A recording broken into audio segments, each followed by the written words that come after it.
Bismillah ar-Rahman ar-Rahim.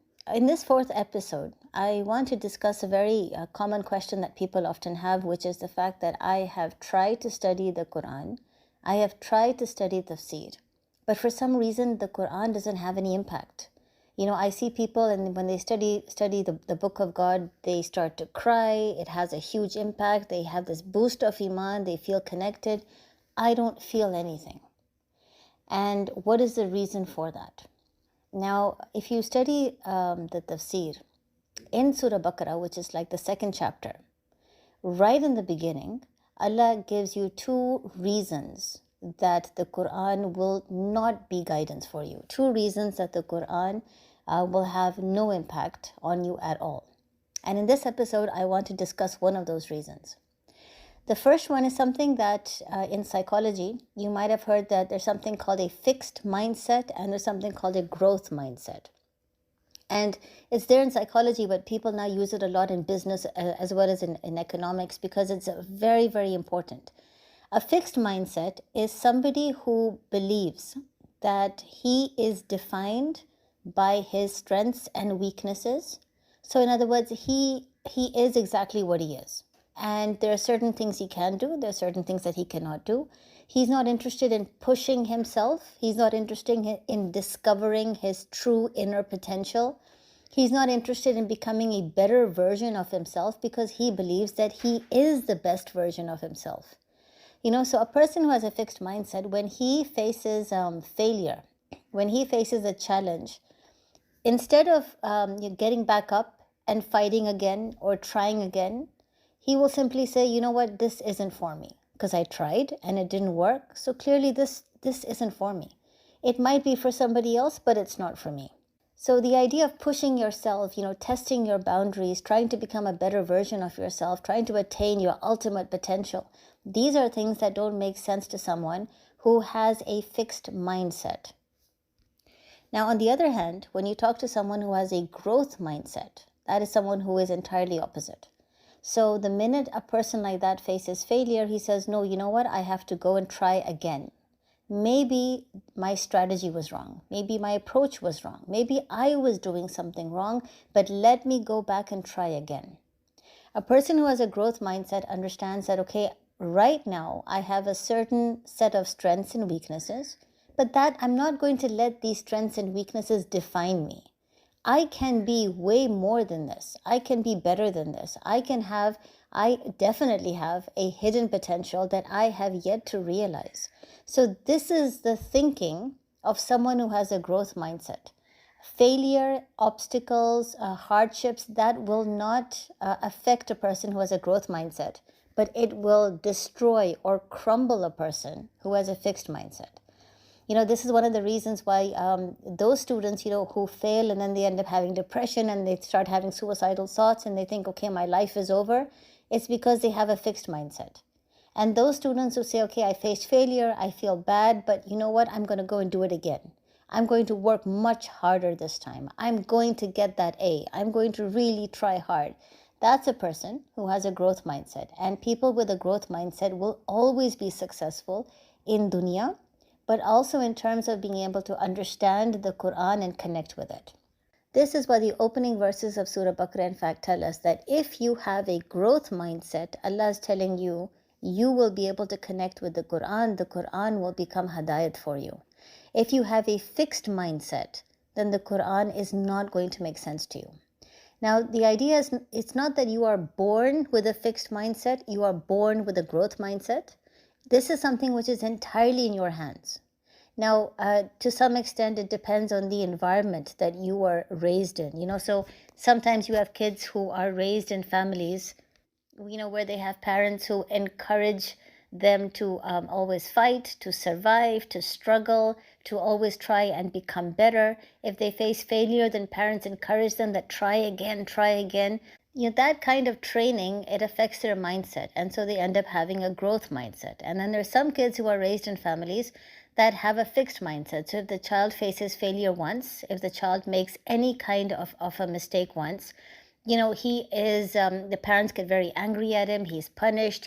They say all kinds of harsh words to him that you're useless. You cannot achieve anything in life because you couldn't get this done. And kids like that tend to develop later on a fixed mindset. But the important thing is that regardless of how you were raised or the environment in which you were raised, you are always perfectly capable of changing your mindset. And this is what the Quran tells you right in the beginning, that if you have a growth mindset already, or if you don't, but now you are willing to change and adopt a growth mindset, the Quran is going to definitely make sense to you. It is definitely going to be guidance for you. And understanding this is very important, because now you see that when you are sometimes talking about Islam to certain people, and they say, well, listen, we tried to do our 5-time prayers, but we just were not able to do it. It's really difficult for us, so I guess namaz is just not for me. We tried to study the Quran, didn't make sense. I guess the Quran is not for me. We tried to fast, but we found that too difficult, so I guess fasting is just not for me. So the idea is that for people who have a fixed mindset, they end up saying that, okay, Allah is in my heart, and that's all that matters, but I cannot do these rituals. I cannot get involved in any of these tasks because for some reason I just find it too difficult. It's just not cut out for me. And then, of course, in contrast, someone who has a growth mindset will say, okay, I keep trying to do my prayers, and for some reason I'm not able to do it, so let me try different strategies. The problem is not in the prayer. The problem is with me. I need to make some more time. I need to, for example, come up with a proper namaz chart. I need to set my own timings. There has to be something that I can do in order to make sure that I start doing my 5-time prayers. So a person with a growth mindset will not blame the rituals. He will not blame Quran, Allah, or Islam. He will blame himself and say, there's something wrong with me. I need to improve. And actually, the most beautiful example that we see of this fixed mindset and of this growth mindset, and how you are perfectly capable of changing it over time, can be seen when you look at the Sahabas, and in particular Hazrat Bilal. Hazrat Bilal, in his story, it's always fascinates me because, when he was a slave prior to the advent of Islam, the thing with Hazrat Bilal is that he was not just considered to be a slave, he was considered to be amongst the slaves the worst or the lowest of all slaves, because he was the son of 2 slaves. In other words, his parents were also slaves. So, because during the Jahiliyyah period, everyone belonged to tribes, and you had a status, and your status depended on the tribe, it depended on the level, it depended on your parents and on your heritage. All these things counted to determine how noble you were, how high you were or how low you were in society. So in this aspect, because Hazrat Bilal was a slave, so of course, he's amongst the low, but then he belongs to parents who were both slaves. So amongst the low category, he was the lowest of the low. And, in terms of his personality, he was not known for being someone who was courageous, someone who's outspoken, someone who wanted to, stand up for his rights. Yeah, someone who wanted to have some kind of a revolution so that, slaves were given some kind of respect as well. He wasn't like that. So in many regards, when you study the kind of person that he was prior to the advent of Islam, he actually had a very fixed mindset. The idea being that, okay, this is how I was born. This is what life is always going to be like. These are my strengths and these are my flaws and weaknesses. I cannot change myself. I cannot change my obstacles, and I cannot change the environment. So, it is what it is. That's the kind of mindset that he had. Then the minute Islam was introduced, and the Prophet Muhammad, peace be upon him, came and he became a prophet, and then he started to spread the message of truth, that message did something to Hazrat Bilal. So the more he heard it, the more he started to question, well, is it true that my life is always going to be like this, or do I have a hidden potential? Maybe I have the ability of changing things. Maybe I have the potential inside of me to become someone actually great, and not just always remain a slave who has to, answer to his master, who gets beaten up, who is dependent on his master to give him food and drink. Maybe there's something else out there for me. That message of Islam gave him hope, and it made him understand that instead of blaming the obstacles that are there in my life and accepting those obstacles, why don't I learn how to overcome those obstacles? Maybe the problem is not in the obstacles, maybe the problem is in me. Maybe there's something else that I can do, there's some hidden potential. That hope that he was given through Islam is what changed him. And it changed his entire mindset. He went from having a fixed mindset to a growth mindset. And then as soon as the Quran made sense to him, it gave him hadayat, and suddenly he transformed. The people of Quraysh would look at him and they just couldn't understand that where is this power coming from? Is it like the Quran is some book of magic that they hear it and they suddenly go crazy? How do they get all this strength? Where is all of this determination, this conviction actually coming from? The people of Quraysh could not understand. And it wasn't just Hazrat Bilal. There were many other slaves. There were many other people who were very low in status. But the minute they embraced Islam, they became courageous. They became strong and powerful. They were determined. They had a dream and they had this massive passion and this drive to attain that dream. And nothing could stop them. It doesn't matter how many obstacles came their way. Absolutely nothing was able to stop them. We have the story of Hazrat Khabab as well, who was a Sahaba. He was not very rich. He wasn't very wealthy. And we know that the kind of suffering that he went through was a kind of suffering that even later on the Sahabas would be astonished every time they would hear his story. He would have his entire back melted. He would be put down on hot coal, and his entire back, skin, flesh, fat, everything would just melt. And all he had to do to stop all of this torture was to leave Islam. All he had to do was to say something bad about the Prophet, peace be upon him. That's all that was asked from him. But he just was not able to do it. And of course, people couldn't understand that who can bear this kind of torture and yet still have so much conviction that we are not going to leave this beautiful religion that we have been given. This man is claiming to be a prophet, and he's been claiming for a couple of years.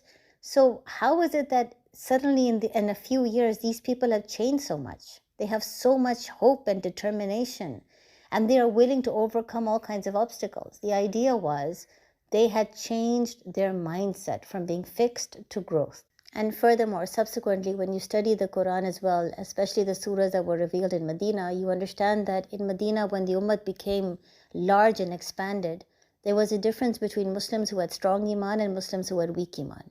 Muslims who had strong iman had a very strong growth mindset. Muslims who had weak iman, and especially those who were hypocrites, started to have a fixed mindset. So the minute an obstacle came, the people with growth mindset would instantly think of solutions. Okay, how do we overcome this? Because we know for a fact that Allah is with us. That is definitely true. We just have to use this great mind and intellect that Allah has given us and come up with solutions. And there is definitely a solution. We just have to find it. But the people of a fixed mindset would say, okay, that's it. We're doomed. We're dead. This huge obstacle has come. This entire enemy is charging towards us. We're finished. It's over. There's no point even thinking of a solution, right? This is the difference between people of a fixed and a growth mindset. So just to conclude, if you let your past, if you let your failures, if you let your weaknesses define who you are, then you are a person of a fixed mindset, and you will never be able to succeed in this dunya, and definitely not in the akhirah. But if you are a person who learns from their failure, who doesn't find it a bad thing to fail, who doesn't freak out, as soon as they face an obstacle or some kind of a hardship. If you are someone who loves to challenge himself, someone who loves to learn how to survive and to struggle, and not to basically call himself a victim and, always cry and complain, then you have a growth mindset. Not only in this dunya, in terms of dunya, not only will you be successful, but in terms of the Quran, it will make a lot of sense to you. Your dunya and akhirah, both will be successful. Because that's the kind of mind Allah has given you. That's the kind of person Allah has made you. May Allah enable us all to spread the message of Quran and Islam. May Allah enable the nur of the Quran to penetrate into our hearts. May Allah forgive us all of our sins, and may Allah grant us all salvation. Assalamu alaikum.